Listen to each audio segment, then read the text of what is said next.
Dahil nabalitaan nyo na ho mga kababayan na pumanaw na itong si Mima Alicia. Kilala bilang isang masugid na taga-suporta nitong si Marcos Jr.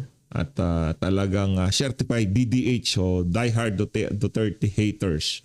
Pero dati alam ko Duterte supporter yan, pero pagkatapos ng eleksyon naging diehard Duterte haters po siya, no? At paminsan-minsan bumabanat po siya kay John Vic Remulla. Especially noong pumasok si John Vic Remulla sa loob ng Senado na kung saan sinasabi nitong si Mima Alicia, bakit hindi mo pa dinakip si Bato de la Rosa nandun ka na sa loob. Di ba meron siyang mga ganong banat? Anyway, sigurado ikukonekta na naman niya sa mga Duterte at mga Duterte na naman nasisisihin nila dyan sa pagpanaw na yun itong si Mima Alicia. Ang atin hong sigurado dito, wala hong kinalaman ng mga Duterte dito kasi yun ang naratibo ngayon sa social media.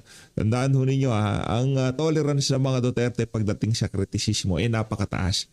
Hindi ka nila sasaktan dahil lamang siniraan mo sila, binanatan mo sila sa social media. Hindi ho yan gagawin ng mga Duterte. Kaya hindi, okay na mas mainam na iset na natin yung naratibo ngayon pa lang kasi ililiko ho nila yan, ibabaliin ho nila yan. Ito kasing si Mima Alicia, kilala ho ito bilang talagang napakasugid na saga-suporta nito si Auntie Claire. Ang dating parang yung mga kalaban ni Auntie Claire, yung mga hindi nababanatan ni Auntie Claire sa PCO, siya ho ang sumasalansan. Binanatan ho niya si John Vic Remulla. Sino pa ba? Basta marami rin ho siyang binanatan. Na kung saan nakikita ho natin na pinapatrabaho ng kanyang mga amo sa loob. Hindi lang ho mga Duterte binabanatan niya. Minsan mga kasama din itong si Marcos Jr. sa kanyang administrasyon. Pero bago ho yan, isang like at isang subscribe. Masaya na ho tayo dyan. At sa mga gusto sumali sa ating community, yung join button nandyan lang ho sa baba. Tayo ho taus-pusong nagikiramay sa mga naiwan itong si Mima Alicia, no? Alam ko kung di ako nagkakamali, isa o dalawang beses akong binanatan itong si Mima. Pero hindi ho natin siya sinagot. Kasi nga ayaw ho nating doon na lang tayo sa issue. Kasi yung sagutan ng mga vlogger minsan nachichipan lang ho tayo, no? Nachichipan lang ho tayo. Pero minsan pagka kunyari merong nag-aaway na vlogger, sinasabi ko kung kanino ako nakapanig. Siguro kunyari kay Ma'am Joey at dito kay Princess Maui. Alam nila kung saan yung baling ko diyan. Diba, meron akong kunyari sa mga banateros at doon sa ibang mga kabilang vlogger. Minsan sinisegwayan ko pero yung para sumali sa rambulan, hindi na ho tayo sumasali diyan. Anyway, nakikiramay ho tayo diyan sa mga naiwan itong si Mima Alicia, no? Pinasok daw ho yung kanyang bahay na inuupahan at inubos yung isang laman ng isang ang tawag dito, magazine ba tawag doon? Yung binabasa, hindi ba yun? Magazine. Yung binabasa, inubos daw ho yun. At para sa akin, ang dating sa akin noon, may halong galit. May halong galit. Kasi kung gusto ko lang ipatrabaho, tatrabahuhin ka, tapos iiwan ka na. Ba't mo kailangan ubusin yung isang binabasang, di ba, babasahin mo yung magazine? Di ba? Kung walang hugot, yung walang galit dito sa ali na to. Feeling ko hindi konektado sa politika yung pagkakagurgur sa kanya. Kasi marami naman dyan eh. Marami naman mas sikat sa kanya, marami naman mas critical sa kanya. Isa lamang naman ho siyang kumbaga maingay na ali, taklesa sa social media. Taklesa naman tayo lahat. Pero yung iba merong kumbaga taklesa pero medyo class ka, di ba? Taklesa ka na pero hindi naman yung anak ng tawa. Taklesa ka na yung pagka-class ka naman ng konti. Kasi ito talaga barubalo siyang sumalansan. At sana magsilbing babala na ito. Hindi siya nagwa-warning ako Sana yung sobrang tapang pagdating sa social media. Hindi ko alam kung anong pinagugutan nito. Pero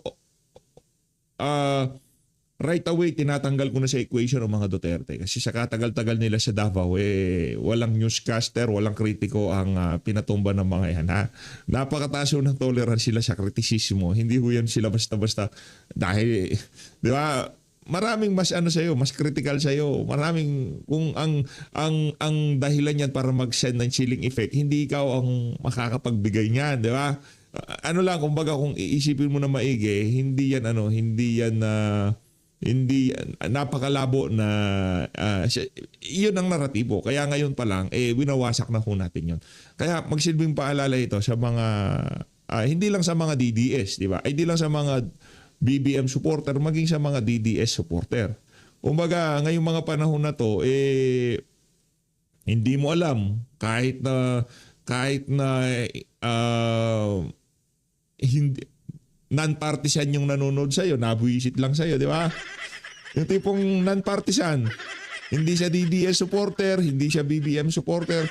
Kumbaga naalibadbaran lang siya doon sa boses mo dahil para kang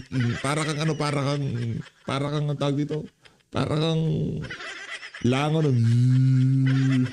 Wow. Kaya ano to tayo, mag-ingat po tayo ngayon. Iba ang panahon ngayon. Kagaya na lamang ho nitong isang vlogger na to. Pakinggan nyo. Hindi ko na papakita yung mukha. Papakinggan nyo na lang. Marami siguro yung iba sa inyo, dumaan lang sa feeds ko to Hindi ko pa alam itong nangyari kay Mima Alicia.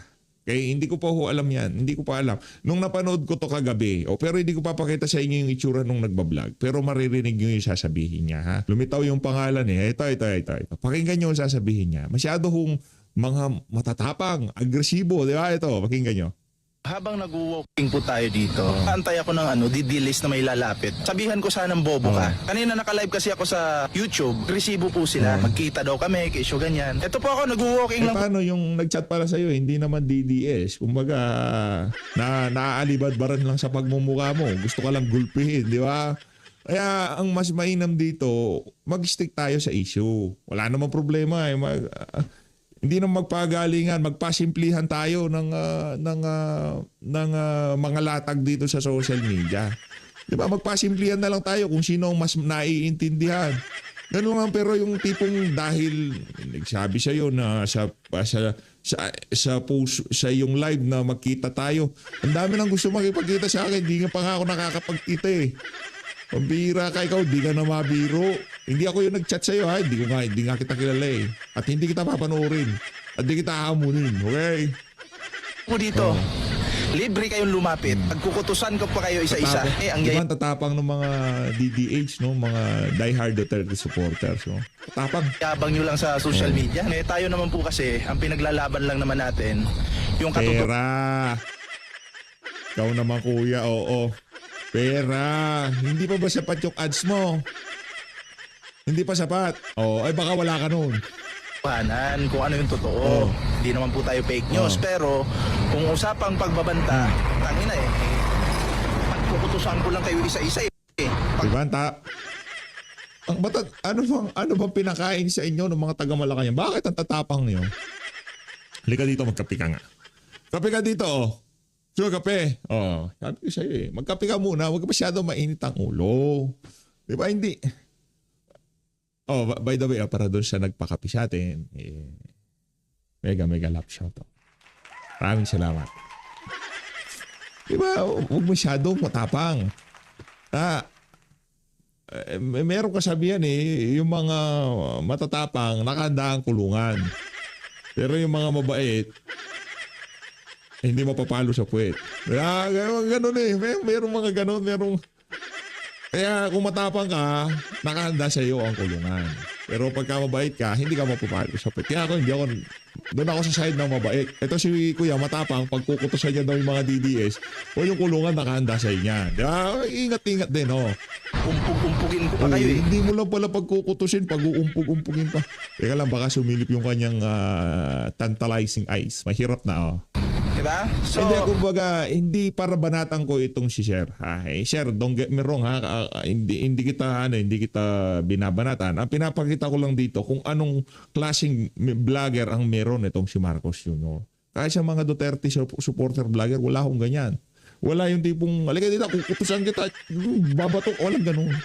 Hindi ko natin ginagawa yan. Dahil lahat tayo may kanya-kanya tayong katapangan. At kahit anong tapang mo pa, pagka inubos sa iyo yung isang binabasang magazine, di ba? Wala yung tapang mo. Kaya mas maigi na stick na lang tayo sa issue. O, lalabas ka pa talaga sa bahay para may kukutusin ka. Ano ba yan?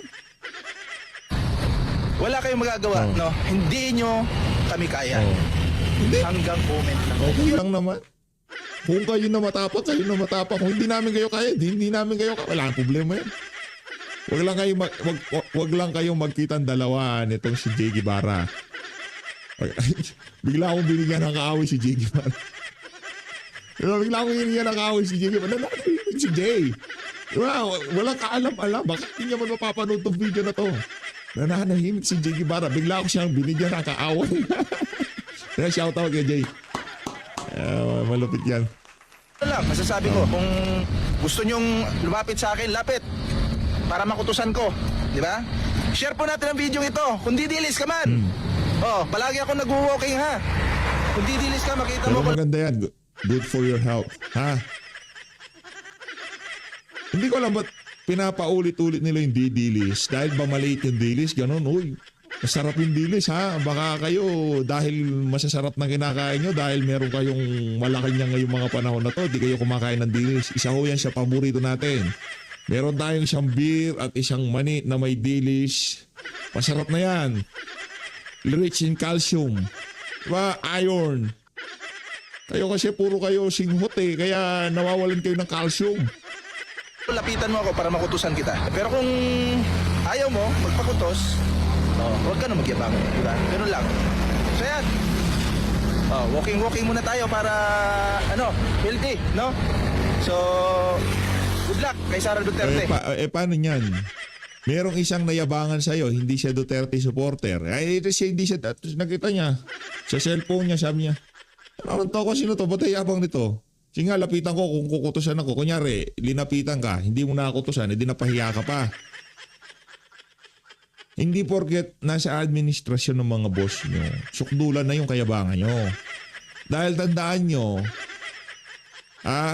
hindi siya pinagbabantaan ko kung ano pa man ha. Kahit ano pang tapang mo. Di ba? Pag may nakatapat kang mas matapang sa'yo, titiklop at titiklop ka. Okay?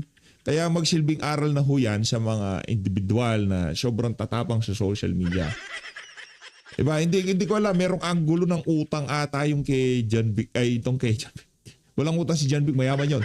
Kaya may maali siya, may anggulo ata ng utang. Hindi ko alam, kasi galit yun eh. Uubusin mo kung di ka ba naman galit, diba? Anyway, na lang, nakikiramay tayo siya. Hindi, ito sincerong pakikiramay ito kasi politika matatapos yan. Sa ayon sa gusto nyo, pagkatapos ng 6 na taon, kahit naumpo si VP Sara, matatapos ang administrasyon niya. Kaya ako, sakaling maging presidente si Sara, hindi ko papakyatin sa utak yung yabang. Yan hindi nyo makikita sa atin dito sa PH Update. Kahit na tayo na nasa administrasyon, itong kakupan. Itong mga ganitong klaseng kayabangan, hindi nyo maririnig sa atin yan. Tayo dito. Alagay dito. Stukan tayo. Kala nyo, kutusan ko kayo. Para saan? Diba? Tapos makikita yung followers mo, 15,000 lang. Makikita yung subscriber mo, 2,000 lang. Tapos meron kang lakasan loob nakikita kayo ng Diyos ng tadhana, ng universe. Diba nakikita kayo, ganyan ka pa lang, ay yayabang mo na. Paano papagalo? Diba kahit na yung pagpapala ay papasok sa'yo, hindi na papasok.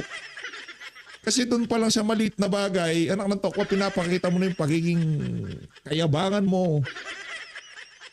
Para dito kay Sir, magkaroon ka ng realization ngayong gabi, no? Pag-aralan mo lahat ng sinabi mo dito sa video mo na to, ha? Hindi ko man pinakita yung mukha mo, malamang sa malamang kilala mo sarili mo.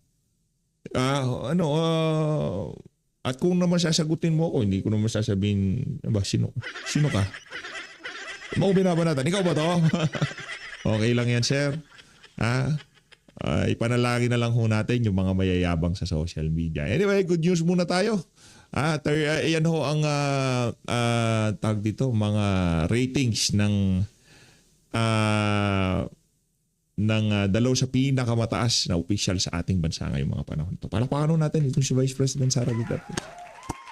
Talagang damaho natin ang pagmamahal na sabay ng Pilipino sa kanya. Ito, rekta ho tayo kay Atty. Salvador Panelo. Sabi ni Atty. Panelo, dapat daw makontempt itong si ano. Ano na tayo, alis na tayo doon kay, kay Mima Girl. Sumalangit nawa ang kanyang kaluluwa, no? Kakaawa ho. Siyempre, politika lang naman yan. Tayo talaga, wala, kumbaga yan yung para kumuha ka ng buhay, yun ho talagang para sa akin pinakasukudulang kasamaan yun. Nang walang dahilan, kukuha ka ng buhay ng walang dahilan. Halimbawa, yung nagmumotor, hinatid ka na, kinuha mo pang buhay niya. Yun, sukudulan ng kasamaan nun. Pero yung pinapatupad mo ang batas, syempre tatay din siya eh. Sinabi, may rules tayo. Sa bahay, may rules tayo. Pag umuwi ka ng lampas alas 6, pag uwi mo, mapapalo ka. Rules yun. Alam mo na, pagka umuwi ka ng lampas alas 6, mapapalo ka. Uuwi ka pa. May consequence. Di ba? Pag nagbenta ka ng droga, pag naglabang ka pati. Rules yun. Pero yung nakamotor ka, hinatid ka tapos ginawan mo ng gripo sa tagiliran yung mama, ibang usapan yun. Hindi rules yun. Yun ang tawag doon, kasamaan yun. Ay, walang sounds. Ano mo pa, pag-aaksayan mo ng panahon yun, i-contempt mo si Matibay Yan. at kahit na sinong witness. Kasi yung mga excuses na ganyan, kalokohan yan. Yung duration ng impeachment is napakahaba. So nagmungkahi si Senator Panfilo Lacson ng mga paraan upang mapabilis daw yung impeachment trial ni Vice President Sara Duterte. Kabilang nga ang pagpapahintulot na manatili sa Senado yung mga testigong nakatakdang humarap sa loob ng 1 linggo upang maiwasan yung pagkaantala ng pagdinig. Aniya, makatutulong daw ito upang mapabilis ang proseso habang napapanatili ang due process. Samantala, sinabi rin ni Presiding Officer, Senator Francis Escudero, na hindi na daw hinangad yung pagiging presiding officer na impeachment court at tinanggap lamang niya yung tungkulin bilang bahagi ng kanyang responsibilidad bilang senador. Yung sa part po na paikliin po yung duration ng impeachment, Attorney Sal, ano pong masasabi niyo dito? Okay. Ano namang kinalaman dyan sa mga testigong patitirahan mo dyan para mabilis? Kahit saan nakatirahan, hindi bibilis ang proceeding. Alam niyo po ba kung bakit napakabagal? Bakit po? Sasabihin ko sa inyo. Alam niyo kahapon, buti hindi ako sinusunod ng camera. Dahil hindi na ako nakaupo doon sa likod ng witness dahil late kami kaya doon ako sa tabi. I was falling asleep siguro 10 times over. Talagang sa tagal. Alam niyo ba kung bakit matagal? Ito. Napapansin niyo ba yung abogado ng prosecution? Palibasa kasi, this is his first time to shoot at prominence. Pagkakataon na ito. Kaya, kung titingnan niyo ang direct examination niya, yung pwede niyang gawin sa 1 oras, ginagawa niyang 3 oras. 4. Bakit kanyo? Ito Bibigyan ko kayo ng example. Kasi pag nagtanong siya, yung abogado ng prosecution, di ba, tatanungin niya. Ito concrete example to, yung ginawa niya kahapon. Sabi niya, you mentioned, sinabi mo na yung 4 na ahensya ng gobyerno ay nagbigay ng reaksyon sa mga ginawang pahayag ni Vice Presidente Inday Sara. Maaari bang sabihin mo sa amin kung anong mga ahensya ito? Di sinagot naman yung testigo. Yung pong Philippine National Police, PNP, yung CIDG, yung Office ng Communications, yung pong Department of Justice. Kaya 4. Tapos alam mo, sumunod yung tanong ganito. Sinabi mo na 4 na ahensya ang nagbigay ng reaksyon. Kagaya ng PNP, Philippine National Police, kagaya ng CIDG, sasabihin niya kung ano ibig sabihin nun. Yung ng Office of the Communication. Pagkatapos niya masabi, sasabihin niya, ang tanong ko sa iyo, anong sabi ng PNP? Sa reaction niya kay ganyan-ganyan. Isasabihan naman ng isa. Tapos, sinabi mo na ang reaction ng ganito, ng PNP ay ganito. Ano naman yung sumunod na ahensya? Ano naman ang reaksyon? Kung baga, inuulit niya po yung sinasabi ng testigo para tumagal yung camera nasa kanya. Palagi siya nasa screen. Kasi, kung ako po ang abogado, napakasimple lang ang tanong. Diba? Sasabihin mo ngayon, sinabi mo na may 4 na ahensya na nag-comment. Sabihin mo sa akin yung 4 na ahensya. Di sasabihin, 1, 2, 3, 4. Okay. Isa, anong unang sinabi ng unang binanggit mo ngayon siya? Pangalawa, ano yung pangalawa? Ano sinabi? Pangatlo, ano yung pangatlo? Yung pangapat. In just I think 2-3 minutes, tapos yun. Pero dahil sa style niya, abutin ka ng siyam-siyam. Ganun no kung bakit nagtatagal. Hindi marunong itong, ganun yan. Either hindi siya marunong na magtanong, dahil ganun ang estilo niya. Kasi pag veterano kang abogado, marunong ka nang magpaikli ng mga tanong mo, yung direct to the point. Pero siya, hindi ko alam kung talagang ganun kahina siyang abogado or marunong siya pero tinatagalan niya dahil pagkakataon na makita ang mukha niya sa telebisyon ng mga kaya nagtatagal. Yan ang problema.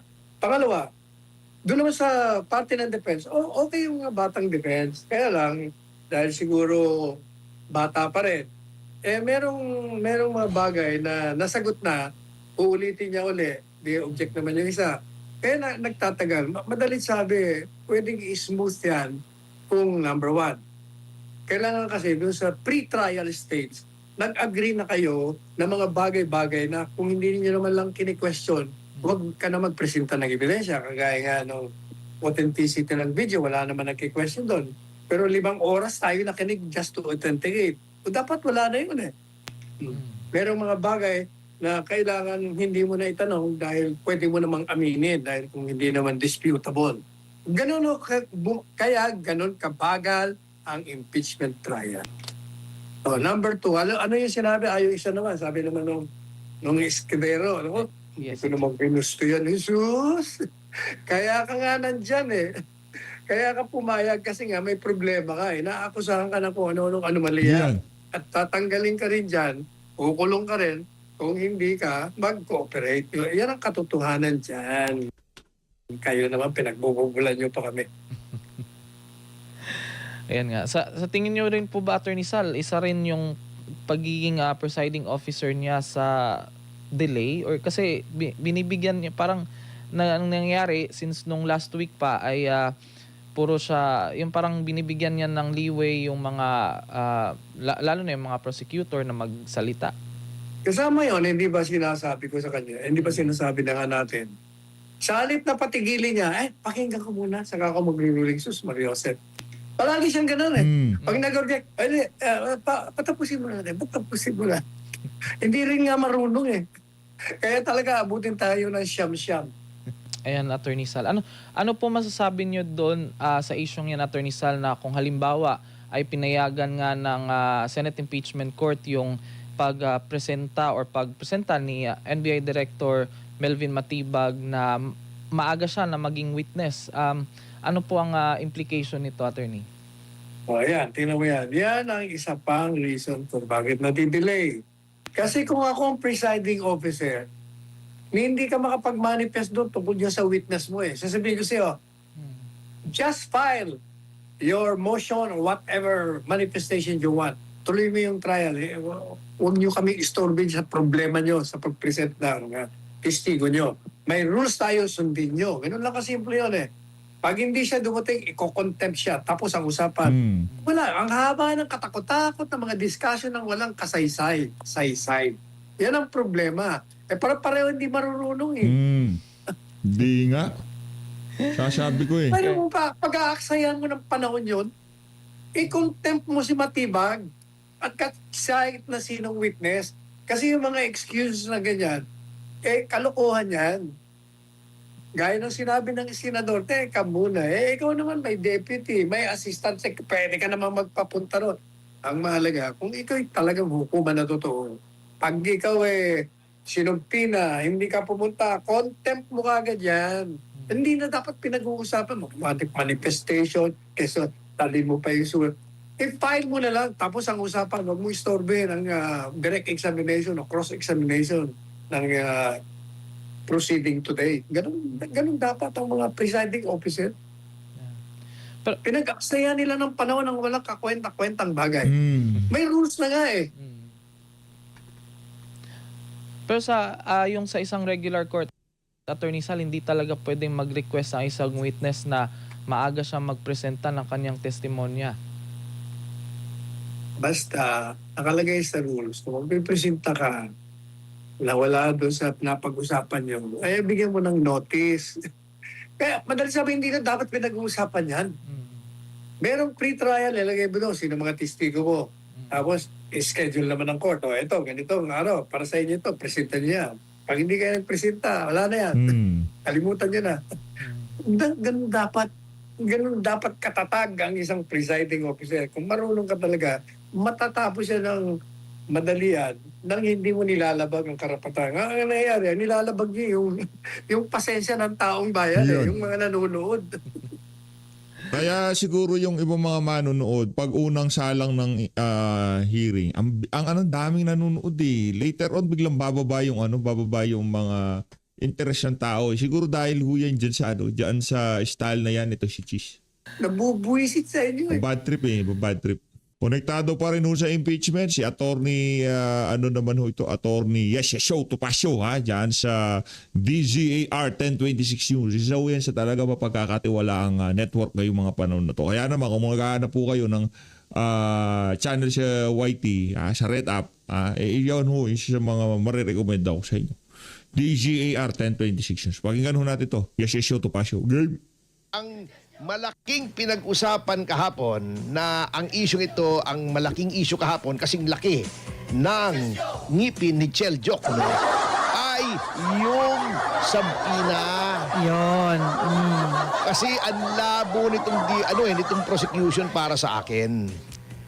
'Di ba naging Vice President lamang si Binibining Sara Duterte noong 2022, di ba? Opo.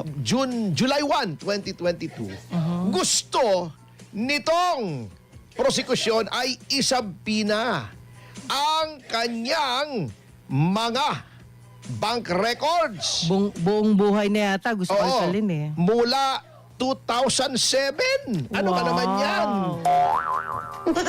Ganun ba talaga yun, sir? Hindi pwede yun. Ayun. Ito ang natatawa ko ha. Ito. Kalkalin muna natin yung argumento ng prosekusyon bago yung depensa. Ito Opo. ay opinion ko lamang po. Ha?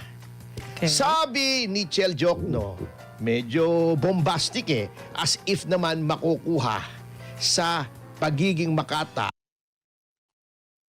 o dun sa acting o sa mga makatatamis na salita ang katotohanan. Sabi niya, yun daw paglilitis ng impeachment court is a power that nothing and no one can handcuff. Tagalogin mo! Wow. Tagalogin mo! Yun ay mga gawain na hindi po pwedeng pigilan ni naman. Yan. Galing si Mang Okay, Bibi, sabi naman ni Attorney Wesley Poa ay hindi pwedeng maging weapon of a fishing expedition. Yo. Tagalogin mo! Tagalogin mo! Hindi nyo pwedeng maging armas yan para sa inyong panghahanap ng mga mga detalye. At saka hindi Parang daw ganun pwede eh. mag-fishing kasi ayaw tayong papasukin sa baho di Masinloc. Oo. Hinaharang na eh. Hinaharang. Wala Anyway. nang fishing ground. Wala namang connection. Wala namang connection yun Okay dito, po. no? Dagdag lang. Eto, okay. Suriin natin. Sabi ni Chel Jokno, dapat daw tignan. Umpisa 2007, Vice Mayor si Sara Duterte noon. Ibang posisyon na yan, sir.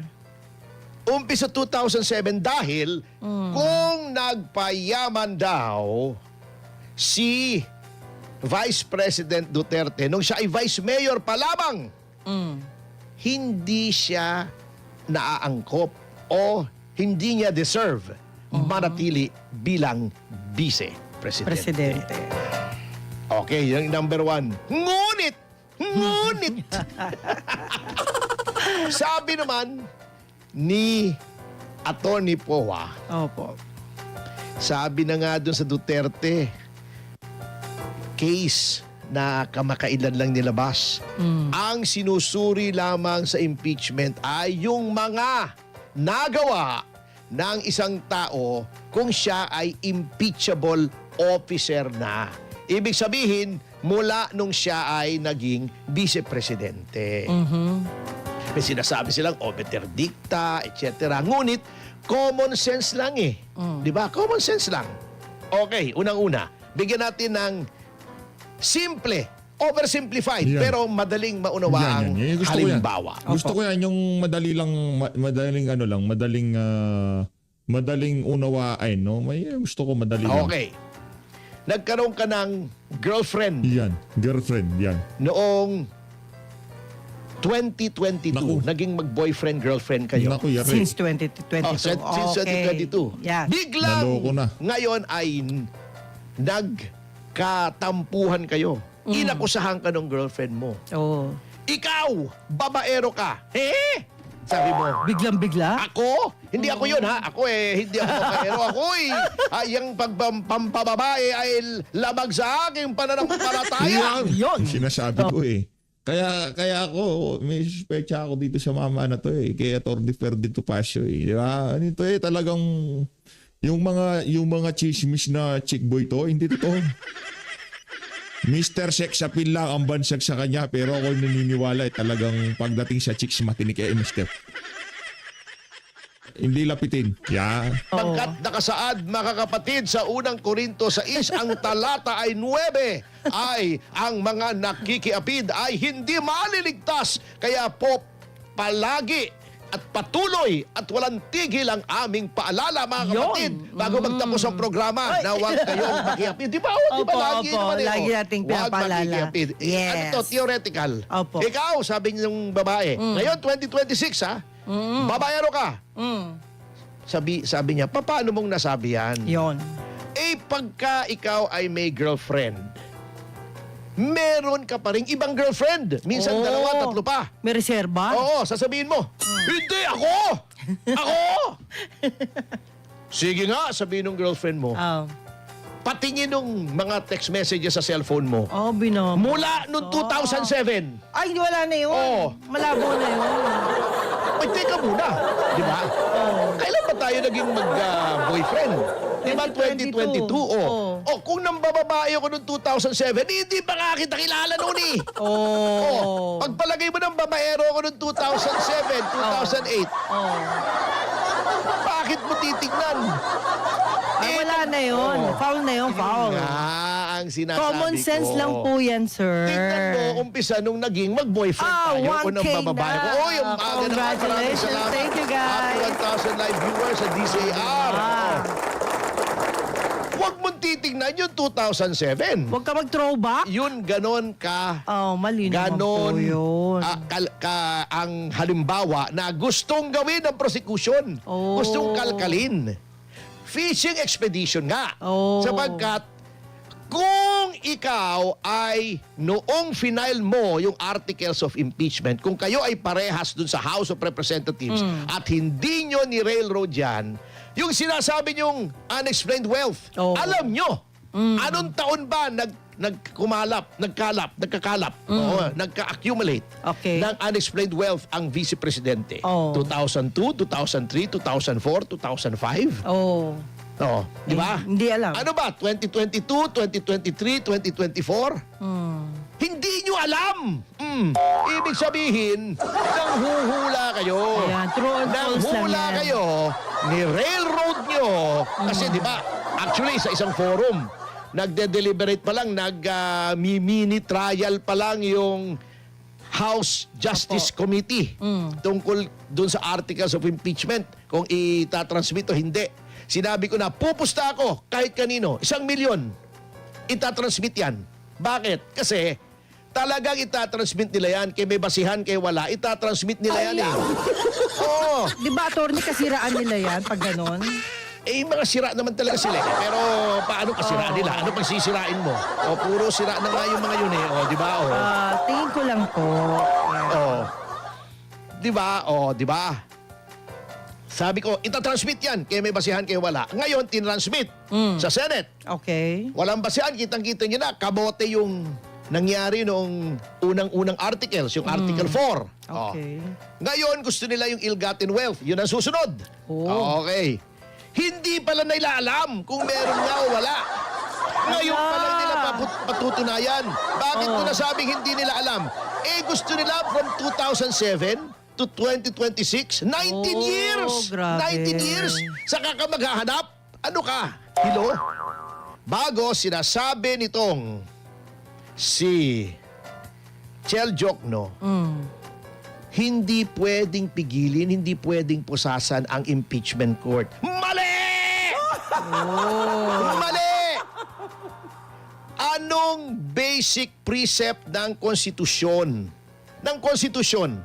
Ang konstitusyon po, itinuturo yan sa law school. Baka hindi na pag-aralan ni Chel Jokno kasi panay ang bisita niya sa dentista. Bastos. Bastos. Huwag ganun. Ito talagang to si Atty. Ferdy. Kahit malungkot ako, kahit na medyo ika nga di ba? Sasaya ka eh. Baka sumasakit yung ngipin niya. Ikaw naman. Oh. Ay, sorry po. Oo, nung nag-aaral siya. Oh. Kasi maraming makakapitan ng tartar. Oo. Ay, ito, ang konstitusyon po ay may dalawang bahagi. Okay?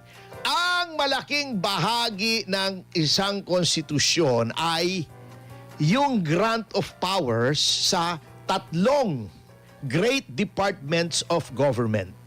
The executive, the legislative, and the judiciary. Actually, legislative muna, executive, and judiciary. 6, 7, 8 article.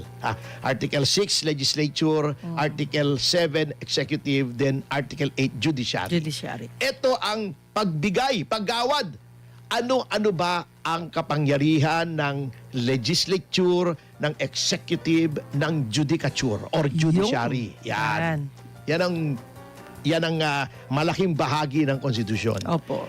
That is one part of the Constitution. A smaller part, but not less important. In fact, baka mas importante pa ay yung Bill of Rights. Ano yung Bill of Rights? Yung mga articles na iba, binibigyan ng kapangyarihan ang tatlong sangay ng pamahalaan. Yung Bill of Rights is a limitation on the power. Oh. Bakit kailangang may Bill of Rights? Bakit kailangang may limitasyon? Sapagkat ang pamahalaan ay makapangyarihan. Yun. Lalo na ang ehekutibo. Pero lahat yan may kanya-kanyang kapangyarihan. Kapag hindi mo binigyan ng limitasyon ang kapangyarihan ng tatlong branches of government, maaaring abusuhin. Ayun. Kaya may Bill of Rights. No law shall be passed abridging the freedom of speech. Limitasyon sa legislative power. Yan. No person shall be deprived of life, liberty, and property without due process of the law, nor shall any person be denied the equal protection of the law. Limitasyon sa lahat ng branches ng government, di ba? Oh, hi, happy! Hi! 1,500 live viewers. Thank you so much. Security of the people in their persons, papers, houses, and effects shall be inviolable, and no search warrant or warrant of arrest shall issue except upon probable cause to be personally determined by a judge. After hearing the witnesses. Limitation sa power ng judiciary. Yan. Kaya wag niyong gawing unlimited. No personal property shall be taken without just compensation. Limitasyon sa Yan. eminent domain power ng ehekutibo. Yan. Swerte ko talaga. Yung Parang sinasabi ni tututo Jokno na konti. constitutional power yung magbukas ng bank account. Dahil ang sole authority sa impeachment ay ang impeachment court. The Senate sitting as an impeachment court, hindi po rin maaari. Bakit? Yan pong powers ng impeachment court ay granted by the Constitution under Article 11 of the Constitution, yung provisions on transparency and accountability. Take note ha, Yun ang mga kasama, hinahanap. nakikita nyo ako dyan. Wala po akong notes ha, hindi ako tumitingin dito. Ito po, walang notes to. Yan, no? Wala Tungkol yan. sa mga... Details lang yan. ng mga Hindi detail. Ito yung mga news. Oh, mga news balita. article na Ibig sabihin, ano to? Kagaya ho nitong si Attorney Michael Poe ang bertud nitong si Attorney Ferdinand Pasha. As always, maraming salamat po sa pag-support sa PH Update. Talagang mga kasama natin dito ay talagang pagdasal na lang ho natin yung mga loyalista. May mga loyalista nga. Pagdasal na lang ho natin. Paano ka ba naman hindi nakita mo na ganito nangyayari sa Pilipinas tapos hindi ko naman sinabing labanan yung pamahalaan pero dapat yung black, yung white, hindi yung black yung nangyayari. Gagawin mong kulay white, hindi naman ganun yun, di ba? Ang pangit na lagay ng ekonomiya natin, black yun. Pero sinasabi nila, paunlad na daw, nasa... Doon lang naman tayo hindi nagkakasundo pero pagdating sa pagiging Pilipino tayong lahat. Ang problema lang, ito mga loyalista at mga Talyanista vlogger, bayad ho sila ng Malacanang. Ako taas ang sasabihin sa kanila, bayad sila ng Malacanang. Bayad sila ng Malacanang. Di ba? Ganun lang kasimple yan. Malino natin ang Pilipinas.